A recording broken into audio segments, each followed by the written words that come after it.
Hey there, welcome to episode 80 of the Quaggling Sand audio program. Recording this at 7, almost 10 after 7 a.m. in the morning on this Wednesday, May 21, 2025. Today's topic, I'm your host, Dan Hugo, by the way. Today's topic, if I didn't say that, learning styles. The myth of learning styles. No, I think they're real, but maybe not. I think this is a question of language or common usage of these two words and whether we all mean the same thing. Who can say? If you're not familiar with the Quaggling Sand audio program, Quaggling Sand is my technical term. I coined it when I was very young.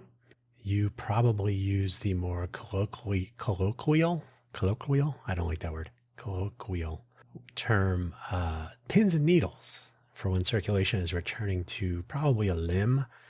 Maybe you sat on your foot, you slept on your hand or arm, and it went numb. And then as circulation returns, the pins and needles feeling, the quaggling sand, the technical term.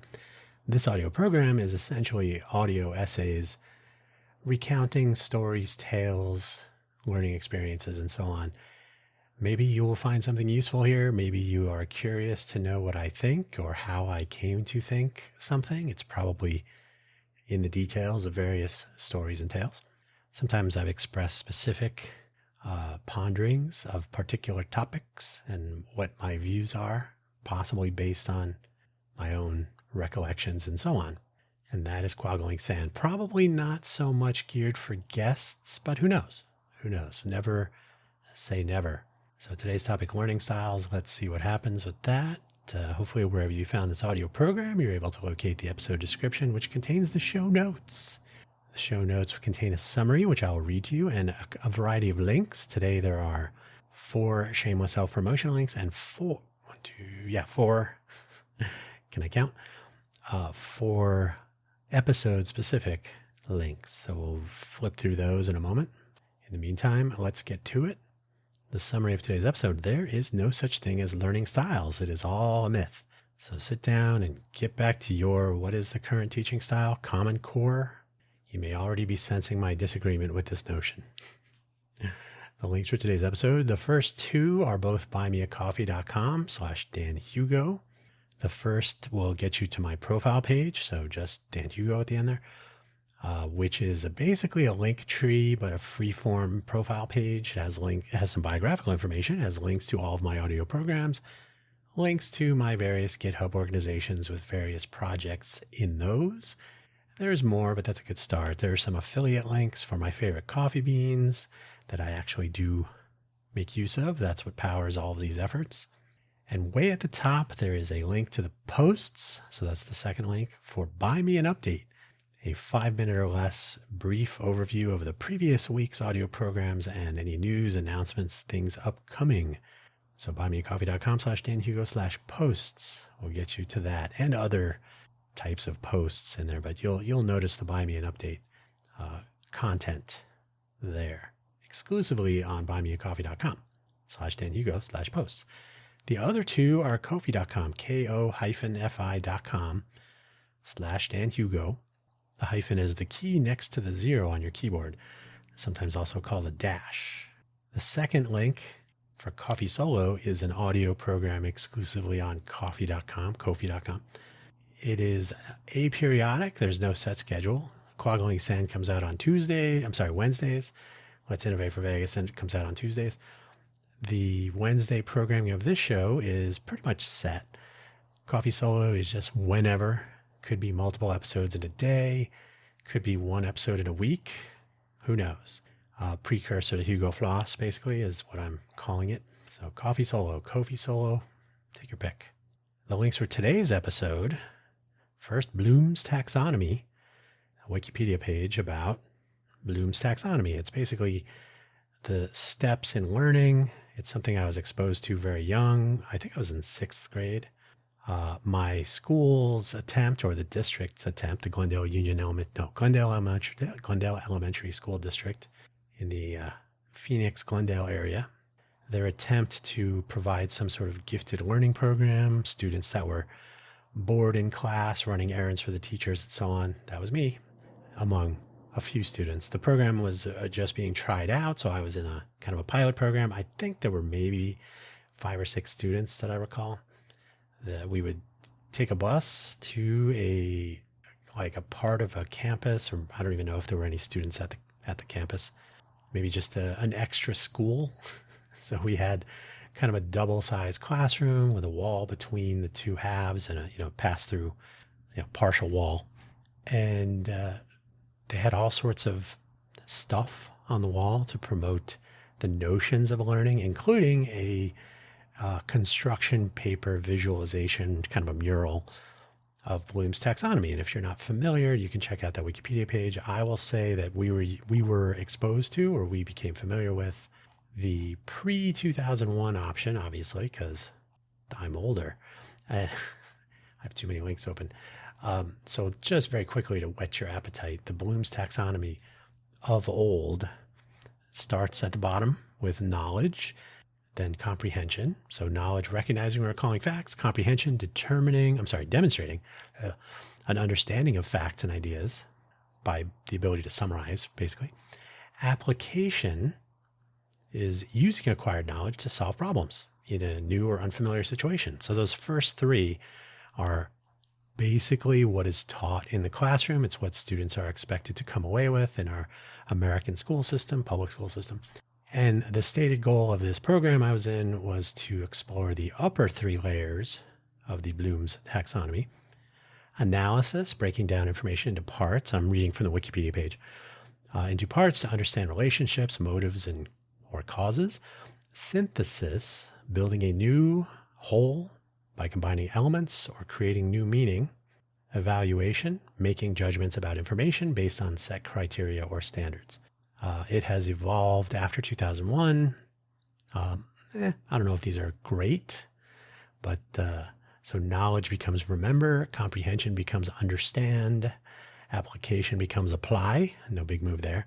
Analysis becomes analyze, same. Synthesis becomes evaluate, and evaluation becomes create. I can see the final 2, the top 2 tiers being swapped. That doesn't rub me the wrong way at all. But the use of the new terms, okay, fine.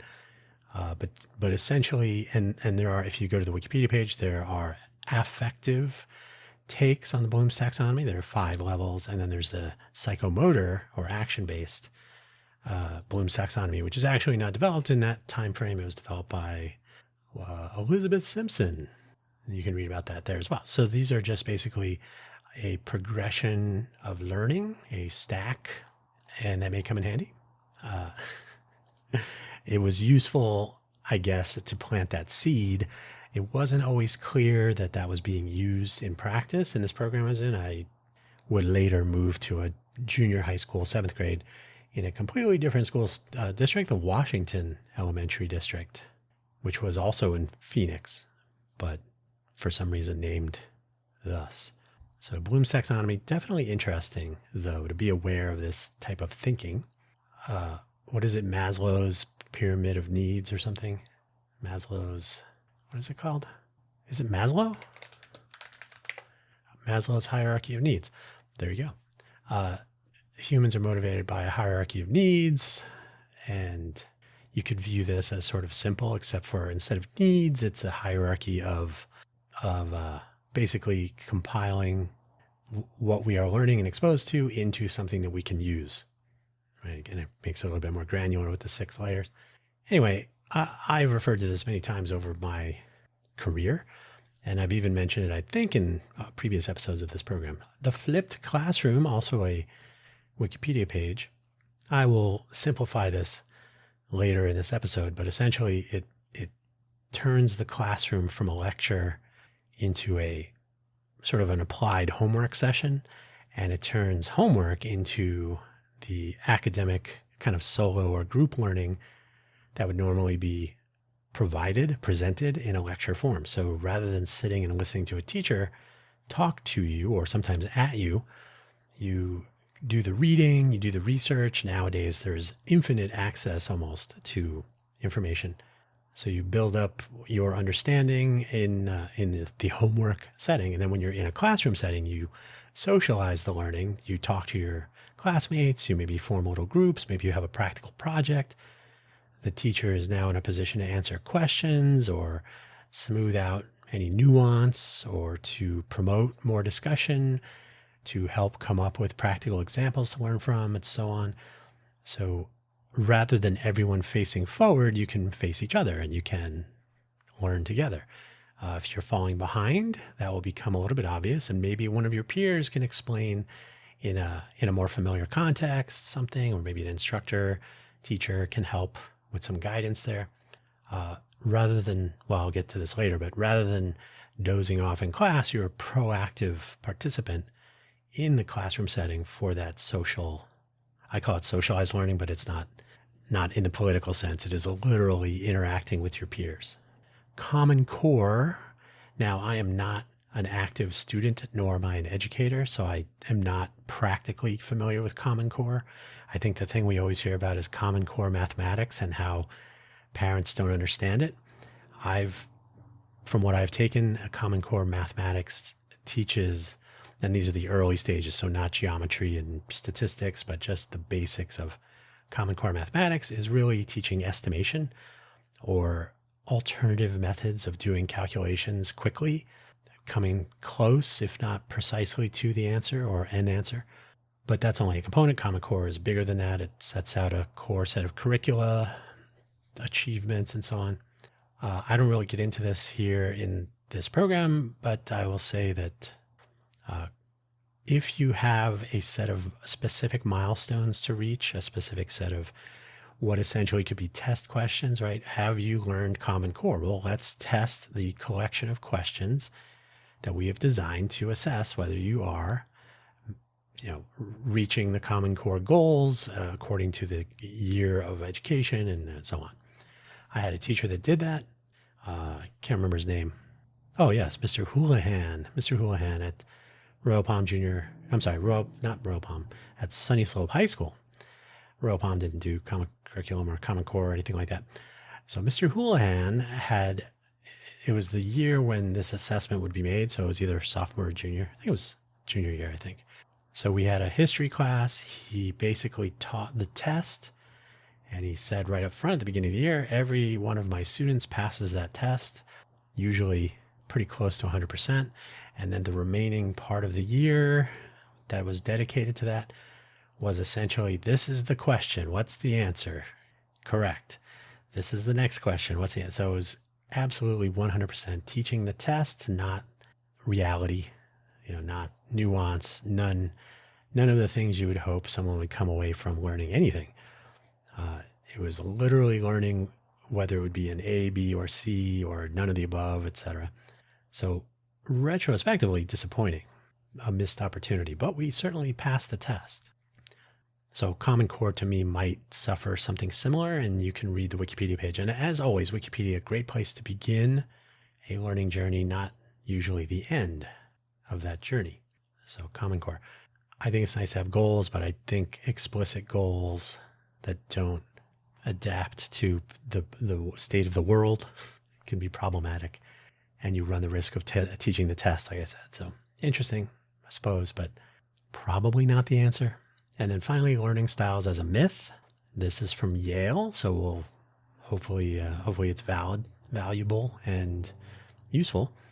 You can read this article, Learning Styles Myth, and it basically, let me pull this up again so that I pretend to know what I'm talking about. I found this the other day.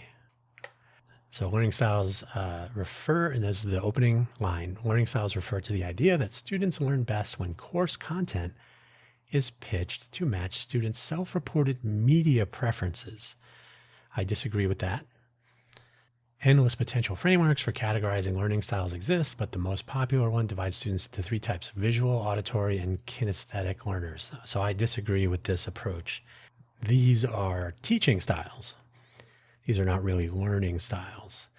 To believe that I only learn when I'm seeing a visual presentation, I only learn when I'm listening to something, is on its face ridiculous, right? There are some cases when learning is best on combining visual, auditory, and kinesthetic, but also based on previous experiences and the peer group and the conversations that might come from the learning process and how that reinforces some things and maybe rejects some other things. Oh, okay, now I see what you're talking about. I didn't understand that, but now you make more sense. Or practical application. So kinesthetic, sure, but am I going to learn by doing? If you teach me by telling me how to make a cake and I never make a cake, then have I really learned how to make a cake? Is that a learning style, or is it really a practical application of what I'm learning that reinforces the thing I learned? And we'll get into this later because I have particular anecdotal and personal views on that.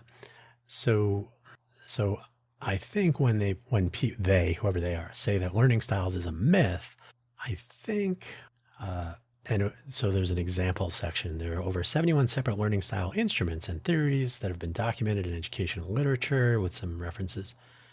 Activists versus reflectors, pragmatists versus theorists, left-brainers versus right-brainers. I think these examples get more to it. I think that there's a lot more to the question than should I be watching a presentation or listening to it, et cetera, et cetera. So yeah, I think it's a question of it is a question of what the question is, and how the answer is applied.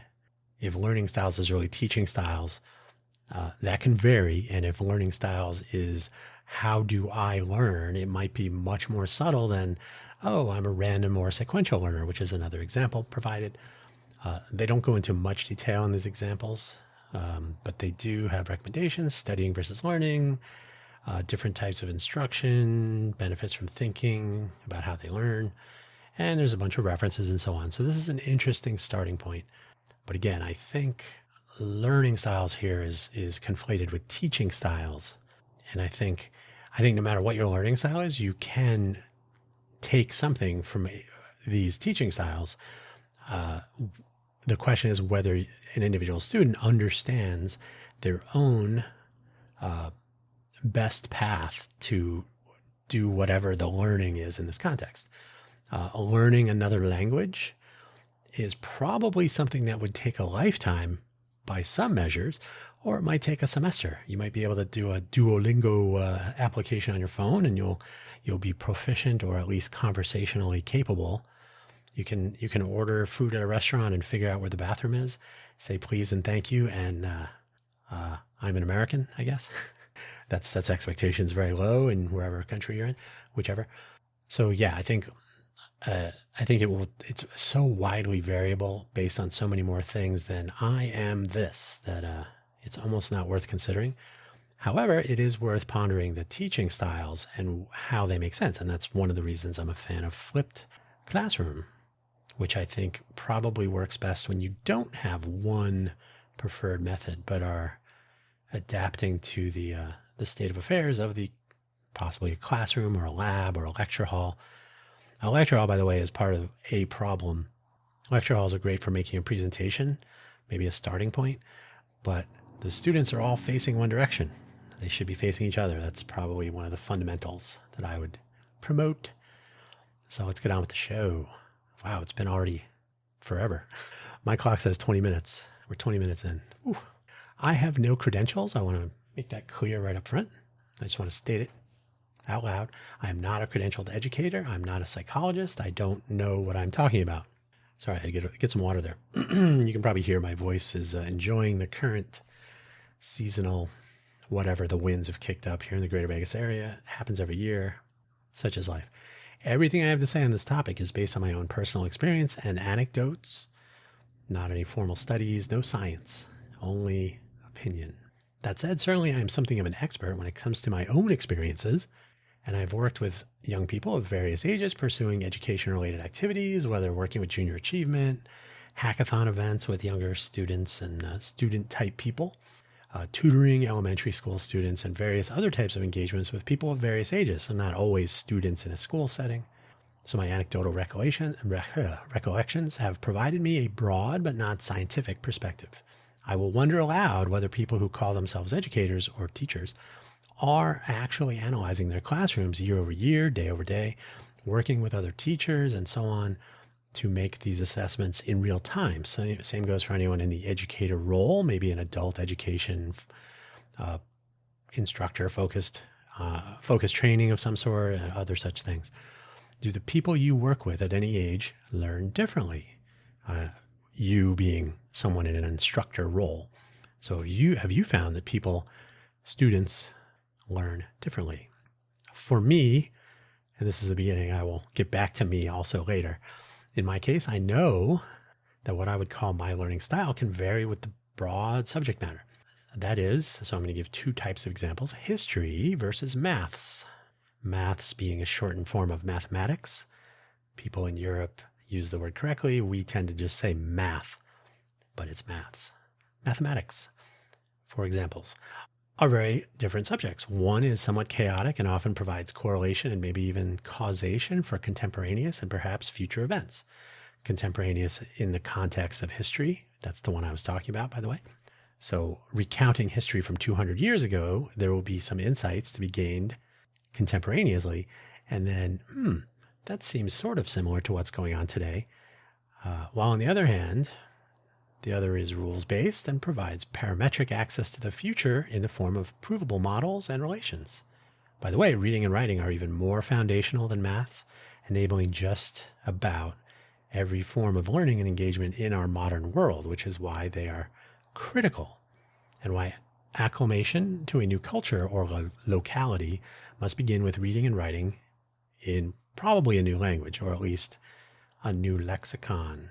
If you move to a different part of the same country, or you relocate to a place where they all speak English, but wait a minute, they use very different words for things. They have different sort of social norms in the use of language and how they refer to things and people and so on. So usually still some learning to do. History is one of those areas where knowing how to read is fundamental, and as is some ability to form a picture, if you like, of how various historical events fit together, perhaps like a jigsaw puzzle. So it's good to be able to look at the box to figure out what the picture will be. Although some people don't do that, and they just go, they don't look, and they spread the pieces out and see what comes of it. There's some added nuance in that history is events that are consequential and have impact on how future events may unfold. In the formation of nation states, formation of laws and agencies, construction and destruction of things, structures, political constructs, and nations, and so on. Everything comes into and leaves in history, and so much more, with tributaries in government, civics, anthropology, sociology, law, and many more. History is essentially a giant umbrella with many related pursuits beneath it. History is interesting, and you should explore it. Okay. Maths, on the other hand, is a structured set of rules, each built on one or more rules already proven to be true before, to arrive at a model that is itself provable and may be the basis for some new rules after.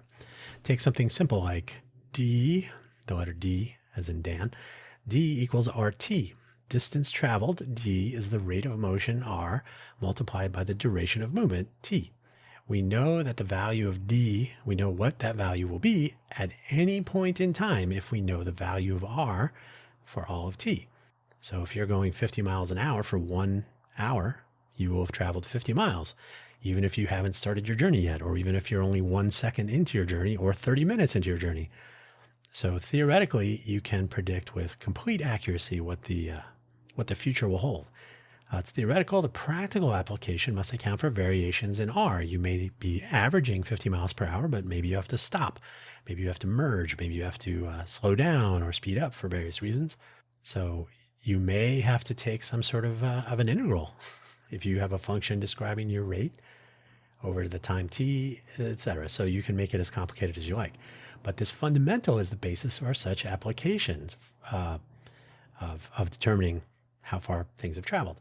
Maths, then, is a foundation on which other pursuits may be constructed. So you can take that fundamental d equals rt, and you can make it very complicated, and you can calculate spacecraft moving through space. You can calculate an ant crawling from one side of your countertop to another You can do anything you want with it. So the theoretical application, you can come up with all manner of things. So math, fundamental. And again, reading and writing, even more fundamental. So don't discount those. I'm not avoiding them. But maths is one of those things that some people find difficult to grasp. You can flip through the Common Core article on Wikipedia and pursue that, whether the teaching of maths and how it is done in America and in other places, other countries and so on, other cultures, whether it is suitable, whether it works, whether people come away really understanding mathematics, or if they are hand waving, if they're teaching the test. Can you do geometry? Well, sure, I passed the test. Okay, but can you actually use geometry? I think there's two ways to look at most things in general, the abstract and the practical. Abstractions that begin with maths can seem arbitrary, a bit disconnected from reality, really, which is why I encounter what I encountered. This is what I encountered in my early days, especially when I was bumped up into an algebra class. So that's really when I encountered this, not so much up until this point. I was essentially doing rote arithmetic. Sure, 1 + 1 is 2. 10 times 10 is 100. Okay, got it. Square root of 2, 1.414, of course. When I was in the 7th grade, so I was age 12 or so, I was moved into what was an 8th grade algebra class, same school. That parameterization of equations was completely new algebra and detached from anything meaningful to me, so there was a definite adjustment period to get through. I quite literally had no idea what was going on. I wonder if there is a similar sense in students who say something like, when are we ever going to use this? Or when am I ever going to use this?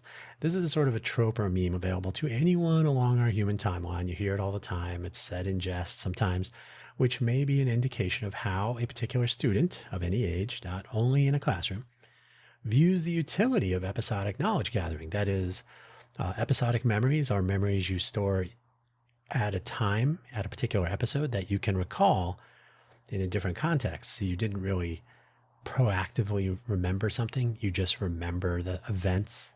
So you can recall things that you didn't think that you were going to be recalling, if that makes sense. So I don't know when I'm going to be using this. I don't know how, I don't know when, I don't know where, but maybe it's good to know.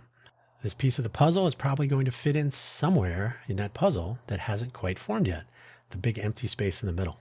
But it will probably be useful, though at times we may hear that question. Boy, I spelled here wrong. What the hell is that? Remember that reading and writing thing?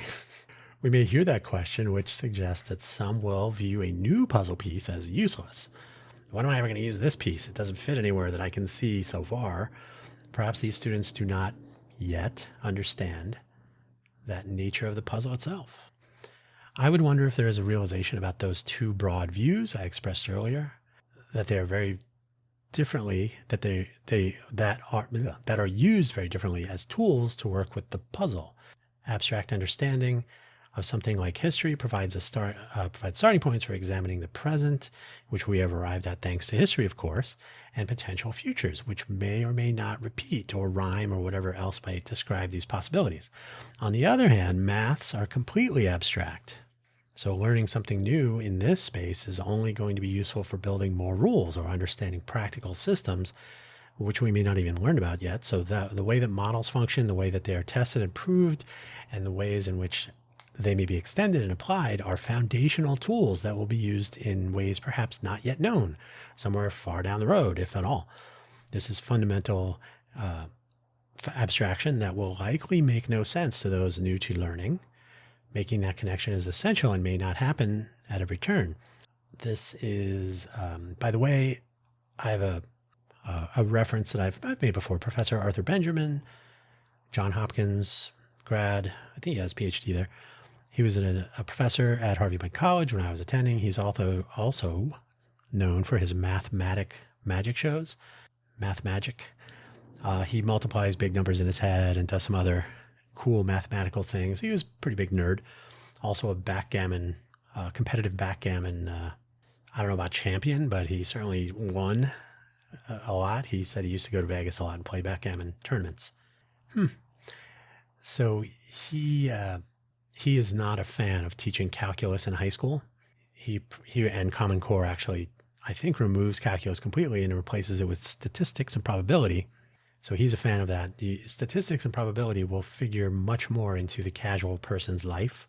So if you're only going to teach either statistics and probability and an analytics or analysis, I think, if you're only going to teach either that collection of related topics or calculus in high school, and the person will not pursue a scientific pursuit or general, or more maths, the need for calculus in day-to-day life is almost zero compared to statistics and probabilities. And if you ever come to Vegas, you can explain to your dealer the integral of the previous deals. No, that's never ever going to come up, but understanding basic statistics and probabilities will probably make you realize much more quickly that the odds favor the house and always will. So on the other side of the coin from abstract is practical. This is learning by doing. And it's a spoiler alert that I'm presenting these two in this way. This is also possibly described as connecting a new concept immediately or almost immediately to some actions or outcomes. If you are in a shop class, a cooking class, or anything that we could call a lab or laboratory, some concept you have learned, hopefully, will become visible or tangible or practically, apparent in some new lesson to experience in a very practical sense in this laboratory setting. Of course, learning or more learning takes place in this application mode. So you're not only testing out what you just were told or what you were taught or what you've learned, but you may actually learn more with this practical application if you're a kinesthetic learner or not, right? So to simplify it in that way is sort of silly. We usually call this hands-on learning or something along those lines, and it's still a part of the learning process. So it is an applied or practical application of what you have learned, but it's also a continuation and reinforcement of learning. And you may even learn other sort of aha facets along the way. Great discoveries have been made through history by someone performing some scientific experiment, but something going wrong, something odd occurring, and being able to take that and explore what would probably be considered a mistake or an error. The aha moment.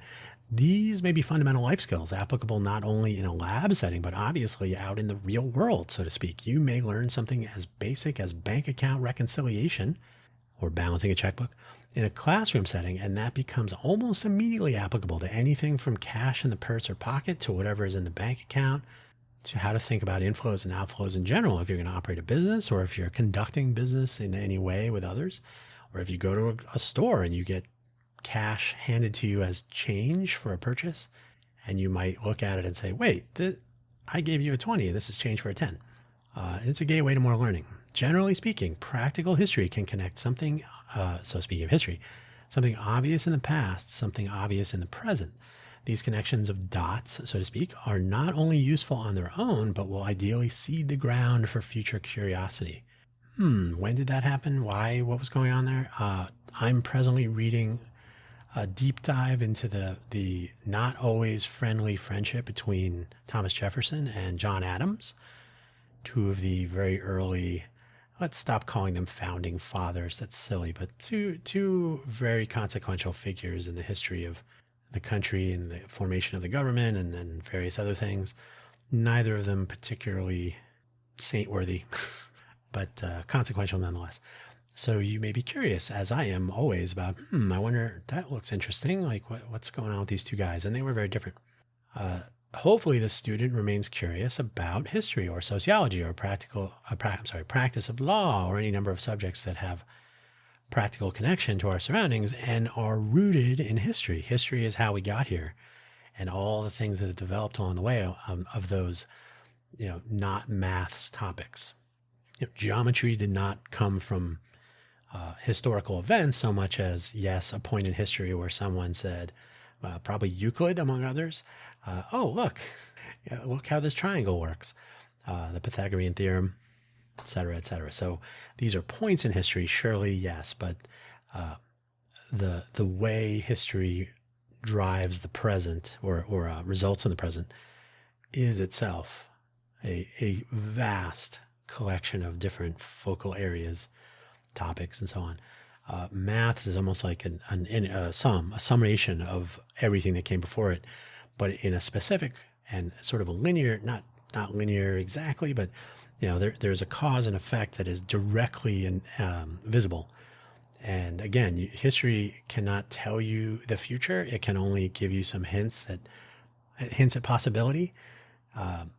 As soon as humans are involved, who knows what's going to really happen.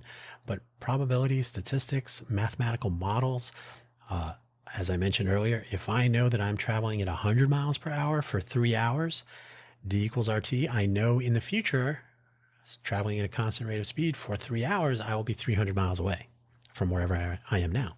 Or I may actually be in the same exact space because I was traveling in a circle, or I traveled halfway in one direction and then the opposite direction for halfway, or whatever the case may be. Total distance traveled. Distance is the rate of travel multiplied by the time or duration of travel, period. Predicting the future is easy. So we combine the two. Physics has two main camps or branches, for example, the theoretical physicist working out math models, the so-called theory of everything, and all the ideas that relate to that fundamental. Then there are the experimental physicists working with the Large Hadron Collider, for example, applying the scientific method to construct falsifiable experiments around a hypothesis and observing the results, drawing a conclusion. The two branches might meet at the trunk, so to speak. That's probably the goal, though if you watch physics YouTube videos at all, you might wonder if they get along at all. Learning how to connect abstractions and practical or concrete application is, I would argue, the core of understanding the way one moves up the Bloom taxonomy. Even base comprehension, the lower three tiers, in the older and still in the newer or more modern take on the Bloom's taxonomy for cognitive learning, really sort of needs this ability for simple things like use of arithmetic to determine how much it will cost to pay for the groceries in the cart. So arithmetic, as being a part of maths, is a fairly, it's an abstract concept, adding numbers together on the number line. Technically, money, these are real numbers. They happen to be, well, I don't want to get down this path too much, but if I say you get 1/3 off as a discount on a purchase and it's $1, then am I going to save 0.333333 infinitely repeating number cents off of my purchase? No, it's going to be simplified down. Well, okay, so understanding these abstract concepts in a practical application, 1/3 of $1 is going to be like 33 cents. That's it. So you make some approximations and some simplifications. So you apply the basic abstractions of arithmetic to the practical application of purchasing food at a grocery store. And there you are in the middle, having some Pop-Tarts. This, though, is the key challenge, I think, and where learning styles can really be confusing. If I am unable to make this connection between what I'm being taught and how that applies to my own real-world experience, and then there's a subtlety of my experience up until now, and then the ability to foresee what might occur that I don't yet know. Like, I'm still learning. I don't know how I'm going to use this. Is it my responsibility to address that, or is it the teacher, the curriculum, the school, the district? I wrote distract. I'm hilarious. The school district. Is the whole world stacked against me when it comes to knowing how I'm going to use this stuff? So the nature of the question I asked earlier, which we'll get back to in a moment, there is an old meme in the programming world, the world I mostly live in now. The junior coder looks quite pleased looking at a screen, or production by street, looking at a screen or perhaps somewhere else. They're coding up their whatever, their assignment or their work, the work that they're probably vastly overpaid for, exclaiming, "It works!" exclamation point, looking quite pleased with themselves. While the senior coder, presumably having been there and done that many times over, looks at their screen with some consternation, asking, "It works?" Suppose we apply that to the infamous question from the top of the show. There are some in their learning process, somewhere in their personal timeline, who will ask, "When am I ever going to use this?" as a point of frustration, the tone being, "Why am I forced to learn this?" Then perhaps there is another view, "When am I ever going to use this?" asked with some emphasis on when. When am I ever going to use this? When am I going to get to use this? I have a new tool in my toolbox. When will I encounter a circumstance where I can take it out and put it to use? Same question, very different ways of of thinking about it. I suggest that this is a motivation component that we're pondering. Do I feel obligated, even forced, to prove that I've learned something that I do not value so that I might escape this setting? That is, pass the test, graduate one way or another, and get away from this whole school thing? Or am I acquiring more and more of those tools that could be used in any number of ways, some I cannot possibly conceive of yet? Maybe there is some excitement about a similar exit from academic pursuits from the latter example, but what comes next in this latter case might be very different. Continuing education, teaching, application of the 3 upper layers of Bloom's taxonomy to find great success in areas you didn't even consider. Who knew? When am I ever going to use this? Indeed. So back to me, part 2. I think learning style is based my learning style is based fundamentally on these. The topic itself, whether it's more like history or more like maths. What do I already know? Like, how far along am I in my learning experience overall? Am I able to connect this new thing to what I already know and some specific goal? Alternatively, am I able to connect this new thing to some other things, whether I really know them or I'm still learning about those as well, so that I have these things available to apply in some future situations? That's it. I mean, there is probably more subtle things, but that's the core of my personal learning style. Did it come down to whether there's a visual or an auditory or a kinetic component to the way I'm taught? No. It can vary wildly. For example, I listen to audiobooks all the time. Is listening to a book the same as reading? No, but also yes. It completely depends. For example, the audiobook about Jefferson and Adams, totally fascinating. You're hearing stories told. A book about mathematics, listening to an audiobook about mathematics can be something of a challenge depending on exactly what they're talking about. If you're listening to Matthew Parker, who is a stand-up mathematics comedian, he uses math to be funny. I know it sounds crazy, right? His book on mathematics was more stories about how mathematical errors led to real-world consequences. So there, it's not a technical treatise on, why the sine function is crazy and why you can't approximate sine of x over x, etc. What is it? Sine of x. You can approximate sine of x for small values of x as x. Well, here's where that doesn't make sense, right? So you can listen to tales of mathematical stories with errors and consequences. That's very different than considering the practical applications of the sine of x is approximately equal to x for small values of x simplification. That's an engineering thing, probably.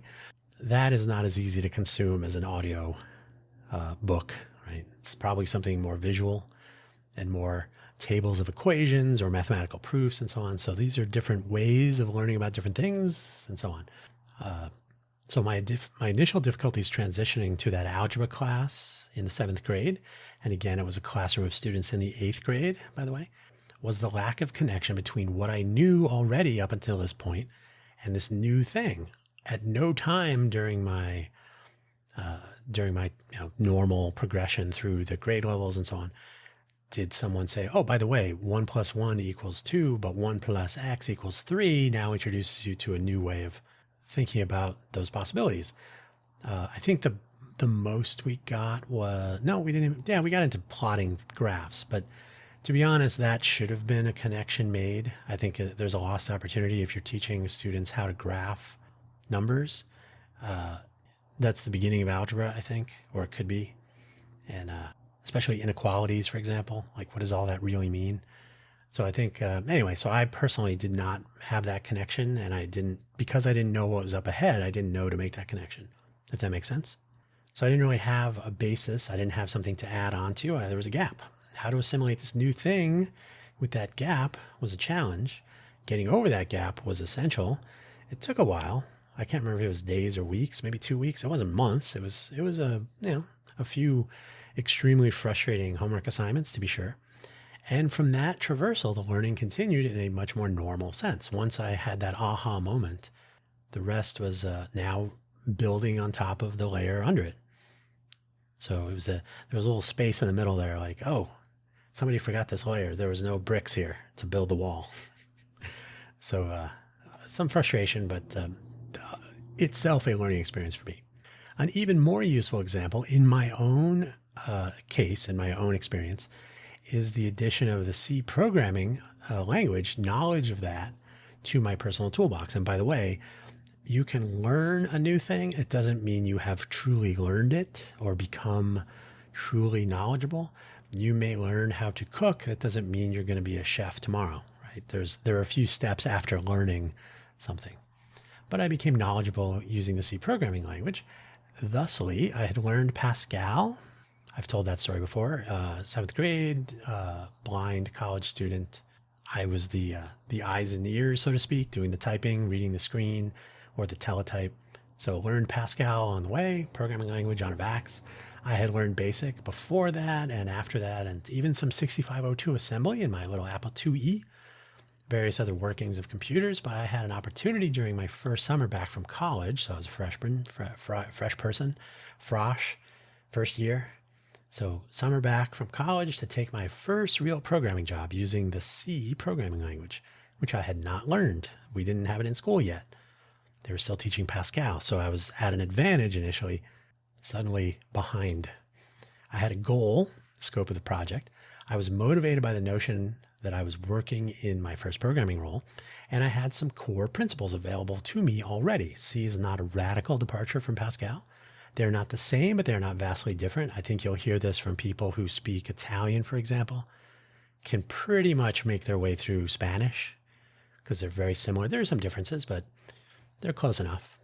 As it happens, the tools I had available during the summer on a IBM PC XT allowed me to learn how C code was turned into machine code, 8086 assembly. And I was able to step through the sources and the object code. I could see precisely what each line of code I was writing, each line of code I wrote, how it was functioning behind the scenes, under the hood, so to speak. What is it? If I could make a car analogy, you can press the accelerator and the car goes faster, or you can look at where the accelerator is connected to a carburetor or a fuel injector controller. You can see how the RPMs increase because of the increase in fuel and the increase in oxygen and or air ingested into the cylinders with the fuel and so on. You can look at the details, which is what I was doing. In the end, I accomplished the project goal for the summer and learned a new programming language, initially, by no means expert, during that summer, both of which would be added to my foundational toolbox of sorts for all things computer and tech in general into my own future. So just like I didn't really have a particular reason to learn Pascal, other than helping this person not 100% legally blind, certainly. So at no time did I say, oh, by learning Pascal, I will now be able to, it was really more of like, oh, I would like to learn another thing, add it to my personal portfolio of things. And who knows if it will come in handy. I've told this story in a previous episode, I did eventually purchase a Z80 card for the Apple IIe so I could run Borland Pascal. Good times. Could I have sat at my computer at home that summer and learned C myself? Maybe. Could I have learned it as well? Probably not. For this scenario, having a practical goals and a useful starting point combined also with my previous experiences to that point to yield a better outcome for me was the way to do it. I will say there are some people who come across a new programming language, to stay on that topic, and are motivated to learn how it works, simply to learn how it works. Sort of my Pascal scenario, right? I didn't really have a reason to learn Pascal itself. Helping someone, sure, but could have been anything. So, oh, here's something that I know you're probably going to be interested in. You don't know why yet. So, learn a new programming. Okay, sure. It is also great and probably benefits substantially from existing programming skills, the people that just want to learn. And I know I have that in my programming, my personal programming. So learning for the sake of learning is not discounted by any means, but I will say it's more effective for me to be goal-oriented, not skill-oriented, if that makes sense. The difference in the personal motivation matters sometimes in my case, and this other, though, with somebody who's just motivated to learn for the sake of learning a new language, we end up with another tool in our toolbox, our respective toolboxes, that will probably come in handy sooner rather than later. So learning something new in general may or may not have a consequential benefit tomorrow, maybe someday. Or what's also possible, once you have learned another new thing, that other new thing may make it easier to learn the next thing after that that will have consequence. And knowing that, and that's something you become aware of more and more when you ask, when am I ever going to, oh, now. We're using it now. Okay. Oh, okay. I didn't really see that coming. When that happens more and more, you stop asking that question. When am I ever going to, because you're probably going to use it, or you're going to, it's whatever it is going to factor into the next things and when you use those. So it's a process. So flipping the classroom, I did have a link to that. Like I said, I'm sorry, I had a link to it and I kind of went through it. Like I said, I'm going to talk about it later, and here we are. So flipping the classroom is basically what I did for some of my personal education when I was younger. I've mentioned this previously. I'm a fan, a proponent even of the flipped classroom idea, or maybe it's my take on it, which may be somewhat simplified. As with most things, one size may or may not fit all. I did a lot of my own reading. I've talked about my library usage, my use of the encyclopedia set that my parents had purchased at some point early. I don't know if I was around yet, but they had some encyclopedias ready to go. And I had many bookmarks, paper, little squares of paper in probably every volume. Very basically, students pursue a learning goal on their own in a flipped classroom, or in study groups, perhaps, using methods they find best for them or which work in the study group session. So for me, I was often bored. So if I could learn new things, and again, having those reading skills, essential. If I could learn something new, flipping through an encyclopedia, reading the back of a cereal box, going to a library, the internet, thus something of a fire hose of possibility. In the classroom setting, then, the students are not facing the front of the room to hear a lecture. Instead, they are collaborating with the fellow students, guided by an instructor to apply what they are learning, not what they have learned, but what they are learning, to practical scenarios, or to generally connect the abstractions and descriptions of their personal study to provide interactive practicality from the discussions, or maybe an in-class project or some other, I don't want to say like a performative demonstration, but where are we in the overall process of learning how an internal combustion works, how yeast affects how bread rises and how eventually it cooks, or whatever the topic is. It could be anything. And I used to do the flipped classroom on my own, but of course, when you're in a normal classroom setting, the teacher is not aware of this per se. I might end up running errands or be bored. I have been also advised that one of my managers when I was working at Apple said this: not everyone works as quickly as you. So you can't really interact with people as though they are also done with what they're working on. I always found that funny. Maybe also true, but that's fine. Ideally, the act of learning can be tuned for the subject, the material at hand, and the student's initial conditions, that is, existing knowledge, existing understanding, level of interest, etc. So this is, as I mentioned, for me, what I've learned previously impacts how I will learn a new thing. Doesn't mean I have one particular quote-unquote learning style. There are many more factors at play, and the factors I listed for myself are that's probably not a comprehensive list. There's probably other subtleties that even I don't know. I kind of feel my way through learning something new. But it also may include whether solo or group learning works better. I may like to go read something by myself or discuss it outside of a classroom setting, a more casual, or maybe a group project, a practical application of something we are learning. Again, outside the classroom would work better. And by the way, when you learn how to do that without being told what to do, what to read, how to read, how to demonstrate knowledge, but you come up with a way to explore what you're learning with others, later in life, this will be called co-founding your own startup with your co-founder, right? So nobody's going to tell you what to do. You identify a problem, you come up with a solution, and you work by yourself or with others to implement. What a crazy idea. This is something always subject to personal assessment, just like in real life. So you should always be saying, why am I having trouble grasping this concept? What will make it more clear to me? Which other information can I read about, etc.? This will be more true with the sciences, maths, and other sciences, or technical issues, computer programming, statistics, probabilities, business modeling, from the technical standpoint, obviously there's a social component if you have customers, and that's when you get back to combining these things, true understanding of how consumers, the people that you will sell your thing to, interact with what you're doing. There's probably a math component. Oh, the total addressable market, the TAM, that's everybody's got to have that. But what does that really mean? There's a number, but then there's also people attached to that, and people sometimes do things that you didn't expect. And by the way, pitching a startup to other people is a form of teaching. I'm going to teach you what it is I'm trying to accomplish so that you might say, ooh, I would like to give you money for that, or I would like to work with you on this, or partner with you, or whatever the case may be. Understanding how the people that you're speaking to consume what you're telling them kind of figures into this in a kind of weird way, right? We'll save that for another time. So in the classroom setting, students can discuss, apply, or seek guidance from an instructor rather than one teacher, maybe others, maybe more, maybe team teaching.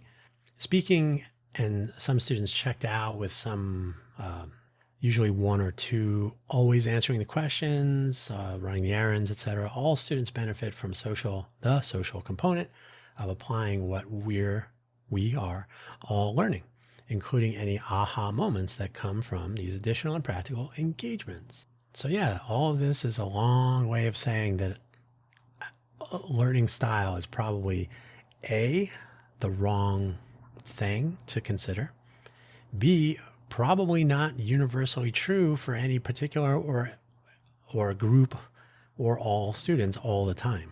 So I think core curriculum may suffer, like I said, from having basically a weakness in teaching to the test, or teaching only exactly what is needed for a student to pass some test, some assessment. And I think it oversimplifies the process. Usually when a curriculum is pre-planned in that detail, they're aiming at the just below average performing student, whatever that really means.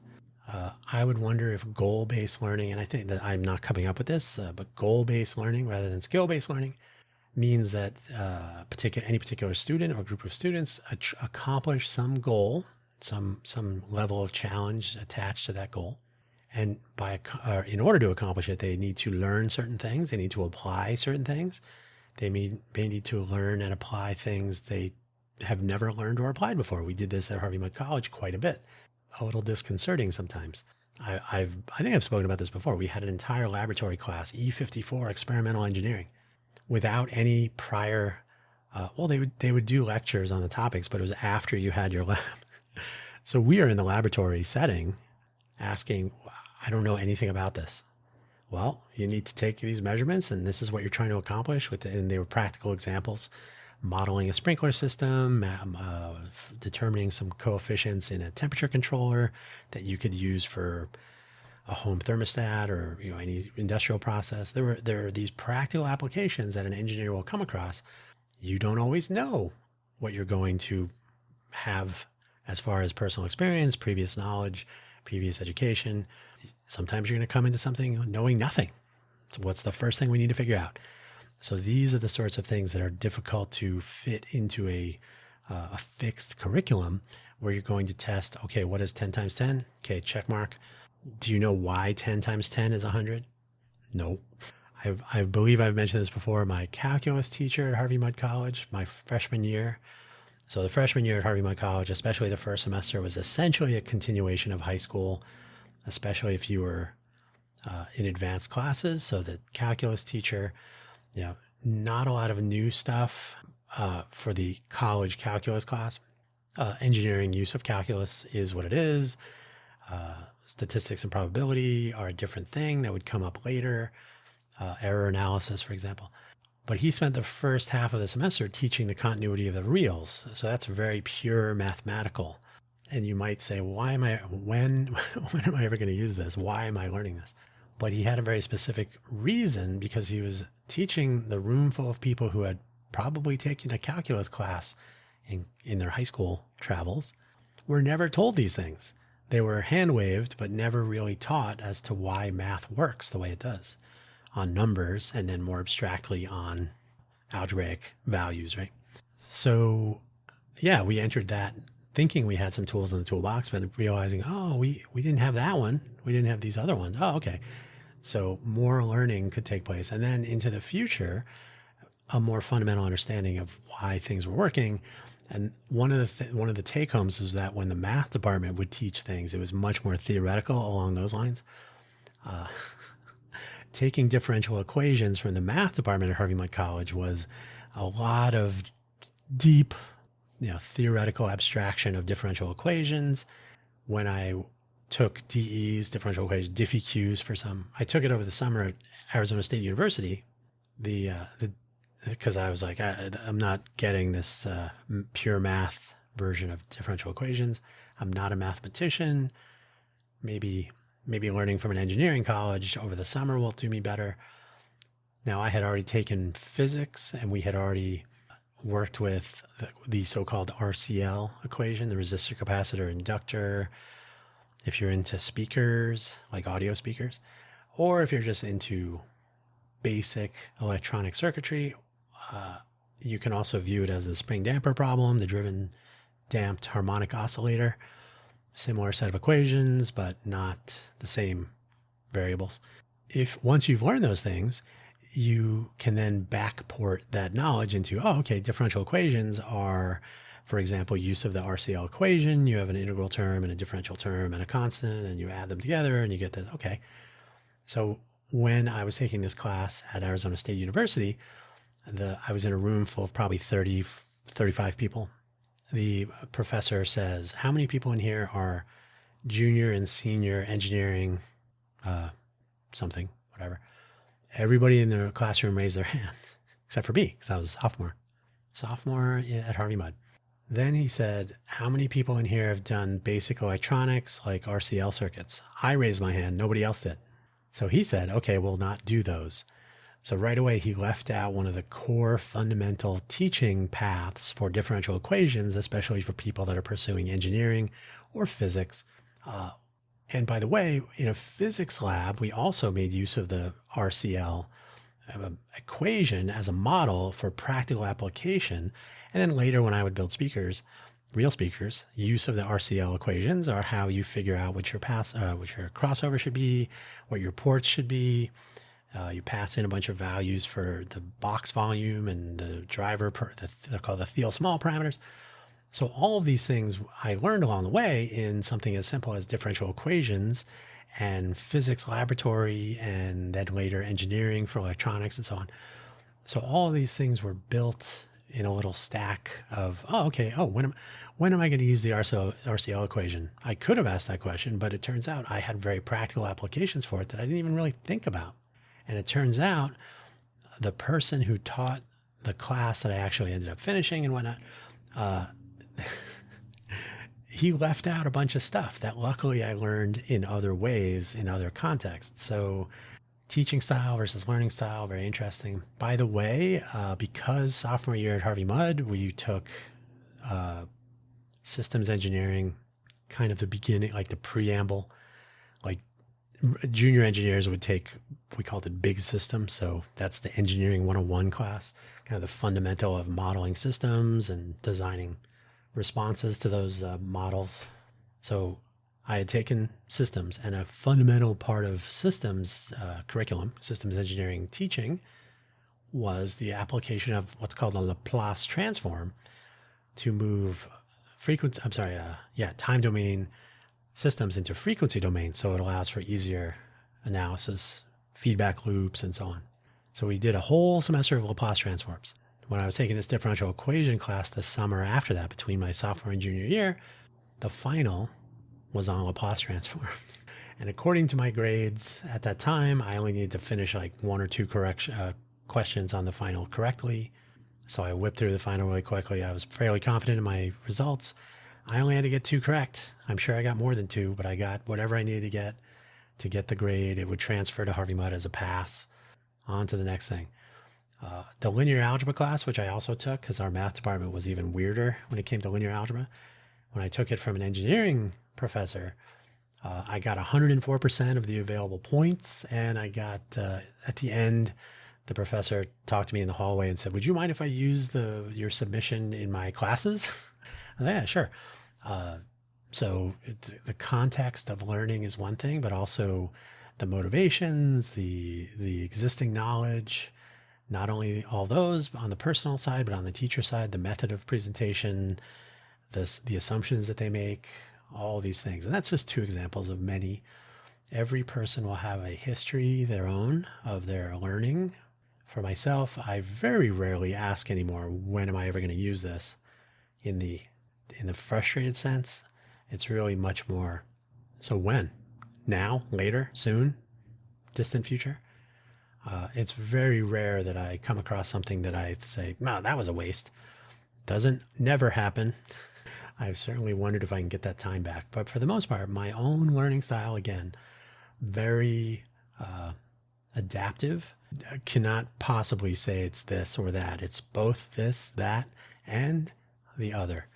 And I wonder sometimes if current teaching methods, the whole no cell phones in school, that kind of leaves out an entire teaching tool in a context that will only include the use of cell phones. It would be like saying, we're going to have driver's ed, but you're not allowed to drive. Okay.